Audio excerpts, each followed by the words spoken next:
M नफीस रशीद, आप देख रहे हैं भारत न्यूज़। मैं इस समय मौजूद हूँ शहसवान के पास भवानीपुर खल्ली गाँव में।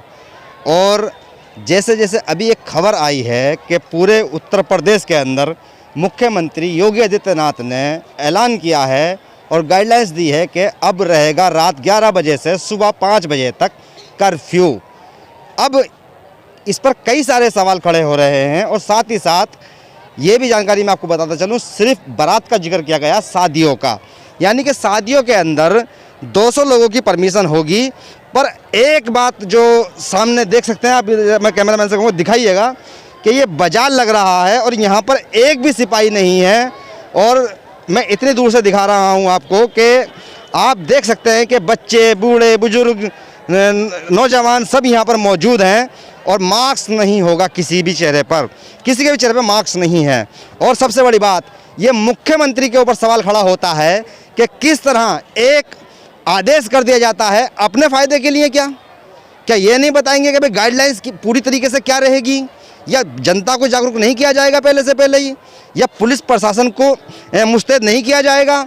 मैं इस पर बात करने के लिए भी मौजूद हूँ, मेरे साथ कुछ साथी जुड़ना चाहते हैं और ये भी जानने की कोशिश करेंगे हम कि रात 11 बजे से सुबह 5 बजे तक का ये जो फैसला लिया गया है कि रात को नाइट कर्फ्यू रहेगा, इसका फ़ायदा क्या होगा या क्या नहीं होगा।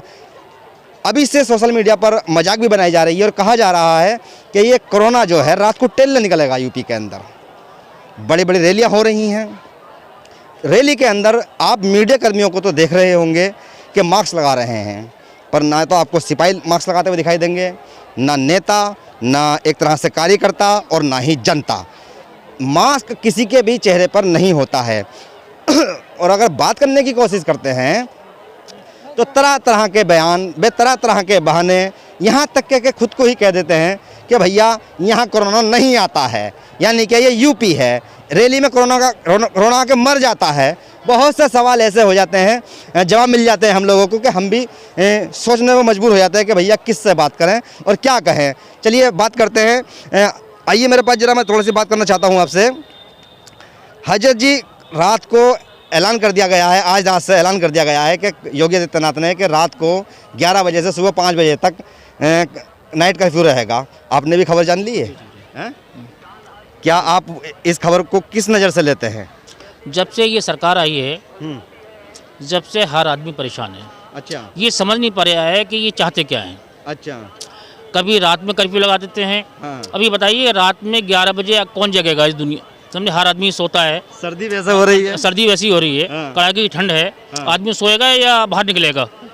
बाजार बंद होते हैं, मार्केटें बंद होती हैं, ऑफिस बंद होते हैं, आदमी सोता है। तो रात 11 बजे से सुबह 5 बजे तक कर्फ्यू, समझ में नहीं आता ये क्या चाहते हैं। रात को ऐलान करते हैं, जैसे अभी अचानक ऐलान कर दिया, समझे, कि कल ये हो जाएगा। इसी तरह से अचानक ऐलान करते हैं और इनकी रैलियों में लाखों की तादाद में भीड़ इकट्ठी हो रही है। वहाँ कोरोना नहीं है। और इलेक्शन आ रहा है। बाजार खुले हुए हैं, भीड़ भाड़ है, इनके सब प्रोग्राम हो रहे हैं। इनको प्रोग्राम होते रहेंगे, वहाँ कोरोना नहीं है। हजरत साहब, ये तो बात मानने की है कि बीमारी तो है और इसका बचाव भी जरूरी है। बिल्कुल सही बात है। पर बात ये आती है कि सरकारी गाइडलाइंस जैसे अचानक आ जाती है और चली जाती है। जी जी जी। अपने फ़ायदे के टाइम पर तो काम, यानी कि पूरी तरह से गाइडलाइंस बदल जाती है, और जब मामला आता है जनता के फ़ायदे के लिए तो गाइडलाइंस सख्ती से ठोक दी जाती है। प्रशासन की बिना मुस्तैदी के, आप देख रहे हैं कितना बड़ा बाजार लग रहा है। जी जी जी।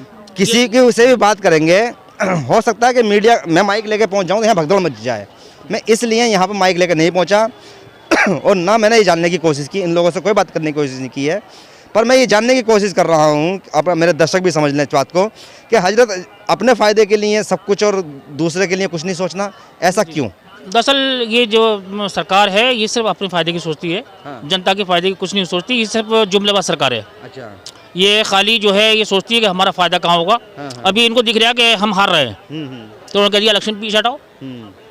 और वो जो है कोरोना आ रहा है, तो ये चाहते हैं कि हमारा फ़ायदा हो। यानी कि आपका कहने का मतलब ये है कि हो सकता है कि कोरोना की वजह से, कोरोना की आड़ लेकर इलेक्शन आगे कर दिया जाए। जी बिल्कुल बिल्कुल, इनके यही सोच है इनकी। पर ऐसा खैर नहीं, हम बंगाल देख चुके हैं। बंगाल के अंदर चुनाव आयोग ने यानी कि बड़े अच्छे तरीके से गाइडलाइंस के साथ में चुनाव करवाया था। बहरहाल ये आती है कि इतनी बड़ी बड़ी रैलियाँ हो रही हैं, रैलियों पर प्रतिबंध कब लगेगा? रैलियों में ना तो मास है ना दूरियां बनाई जा रही हैं, बल्कि लाखों की भीड़ इकट्ठी हो रही है और उसमें ना कोरोना को कोई जिक्र है, ना कोई तज़किरा है, ना कोरोना गाइडलाइन का कोई जिक्र होता है उसमें। उसमें बस किसी भी तरह से भीड़ जमा हो जाए, पैसे लेकर के जमा हो जाए या बसें भिजवा करके 300-500 रुपये में जमा कर ली, भीड़ इकट्ठी होनी चाहिए ताकि दिखना चाहिए पब्लिक को कि इनके साथ बहुत पब्लिक है। सिर्फ ये है, बाकी कुछ नहीं है। बाकी कुछ नहीं है। कुल मिलाकर देखिएगा फिर एक बार और कि काफ़ी सारी जनता यहाँ पर मौजूद है और किस तरह से यहाँ पर बाज़ार चल रहा है। ये साप्ताहिक बाज़ार है, यहाँ शुक्र का बाज़ार लगता है और ये बीच आबादी में बाज़ार लगता है। आलू सब्जी या ज़रूरतमंद की जो रोज़ की चीज़ें होती हैं इन आदमियों को खाने के लिए, वो रोज़ यानी कि महिलाएँ और बच्चे जो ख़रीदते हैं वो इकट्ठा बाज़ार में ख़रीदने के लिए आ जाते हैं कि सस्ता मिलेगा। पर बात ये आती है कि आदेश जो तुरंत आता है कि रात को 11 बजे से लॉकडाउन रहेगा, मतलब कर्फ्यू रहेगा और कर्फ्यू के साथ साथ सुबह 5 बजे, रात से 11 और सुबह 5 तक रहेगा।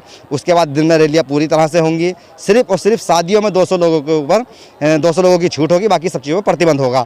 अब सवाल ये है कि क्या बसों के अंदर इस गाइडलाइंस का पालन किया जाएगा या अन्य जगहों पर भी पालन कराया जाएगा, रैलियों पर प्रतिबंध लगेगा या नहीं लगेगा। और एक बड़ा सवाल हजरत साहब ने भी उठाया है और मैं भी बात करना चाह रहा हूं उस पर कि क्या चुनाव आगे टलेगा।